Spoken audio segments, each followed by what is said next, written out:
तुम्हारे लिए दो गिरोहों में जो जंग बद्र के दिन आपस में भिड़ गए कुदरत इलाही की अजीम शान निशानी थी। एक गिरोह मुसलमानों का था, वो अल्लाह की राह में लड़ रहा था, और दूसरा गिरोह काफिरों का था, वो उनको अपनी आंखों से अपने से दुगना मुशाहिदा कर रहा था।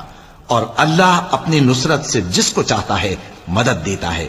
जो अहले बसारत हैं उनके लिए इस वाक़े में बड़ी इबरत है। लोगों को उनकी ख्वाहिशों की चीजें यानी औरतें और बेटे और सोने और चांदी के बड़े बड़े ढेर और निशान लगे हुए घोड़े और मवेशी और खेती बड़ी जीनतदार मालूम होती हैं, मगर ये सब दुनिया ही की जिंदगी के सामान हैं और अल्लाह के पास बहुत अच्छा ठिकाना है। ऐ पैगंबर, इनसे कहो कि भला मैं तुमको ऐसी चीज बताऊं जो इन चीजों से कहीं अच्छी हो। सुनो, जो लोग परहेजगार हैं उनके लिए अल्लाह के यहां बागात बहिश्त हैं जिनके नीचे नहरें बह रही हैं, उनमें वो हमेशा रहेंगे। और पाकीज़ा बीवियां हैं और सबसे बढ़कर अल्लाह की खुशनूदी। और अल्लाह अपने सब बंदों को देख रहा है जो अल्लाह से इल्तिजा करते हैं कि ऐ परवरदिगार, हम ईमान ले आए सो हमको हमारे गुनाह मुआफ फरमा और हमको दोज़ख के अजाब से महफूज रख। ये वो लोग हैं जो मुश्किलात में सब्र करते और सच बोलते और इबादत में लगे रहते और नेकी में खर्च करते और औकात सहर में गुनाहों की मुआफी मांगा करते हैं।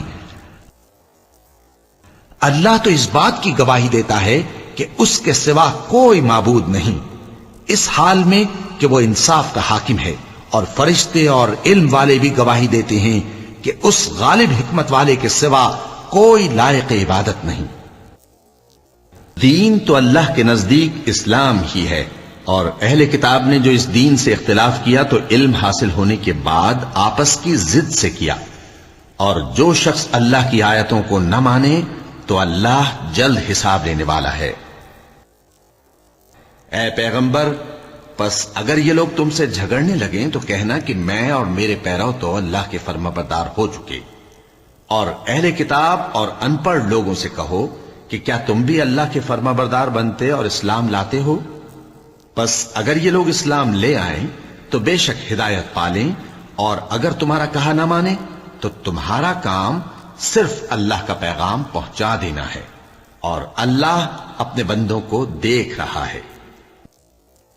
जो लोग अल्लाह की आयतों को नहीं मानते और अंबिया को नाहक कत्ल करते रहे हैं और जो इंसाफ करने का हुक्म देते हैं उन्हें भी मार डालते हैं, उनको दुख देने वाले अजाब की खुशखबरी सुना दो।